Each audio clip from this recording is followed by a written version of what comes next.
ধরো আমি তোমার আমার সংসারে ফিরে আনলাম, কিন্তু তোমার গায়ে তো অন্য পর পুরুষের গন্ধ। আমি আমি যখনই তোমার দেখবো আমার মনে পড়ে যাব তুমি আমার ধোকা দিয়া অন্য পুরুষের সাথে শুইছিল, আর ওই পুরুষ তোমার স্পর্শ করছিল। অভাবের কারণে কেউ যদি পতিতালয় যায়, দেহ ব্যবসা করে, তারেও না ফিরে আইন না তার সাথে সংসার করা যায়, কিন্তু যারা স্বভাবের পতিতা তাদের সাথে না রাত কাটানো যায়, কিন্তু তাদের সাথে সংসার করা যায় না। কিন্তু তোমার সাথে আমি কেমনে সংসার করবো বলো?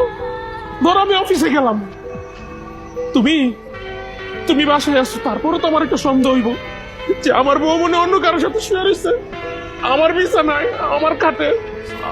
আমি না এরকম মানসিক অশান্তি নিয়ে আমি তোমার সাথে সংসার করতে চাই না। আরে ভাই, বউরে একটা মানুষ ভালোবাসবে, এই তো স্বাভাবিক। আমরা পুরুষরা যখন অনেক বেশি ভালোবাসি না, তোমরা তোমাদের মধ্যে কিছু মেয়েরা তখন না স্বামীরে বউর গোলাম বানায় দাও, মনে করো কি ও আমার গোলাম, আমার কথা মতো চলবো, আমার কথা মতো উঠবো বসবো। আরে আমরা তোমার গোলাম না, আমরা তো করে ভালোবাসি। আরে ভাই, তোমরা ভাবো যে আমার স্বামী তো ভাগ্য আমার মতো এত সুন্দর একটা বউ পাইছে। আমি যত বড় অন্যায় করি না কেন, দিন শেষে না আমার স্বামী আবার আমার বুকে টেনে নিব। কিন্তু তোমার ধারণা ভুল।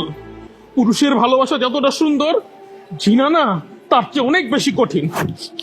পাঠারো, আমি অফিসে যাব, তুমি ডিভোর্স পেপারে সাইন করে দিও।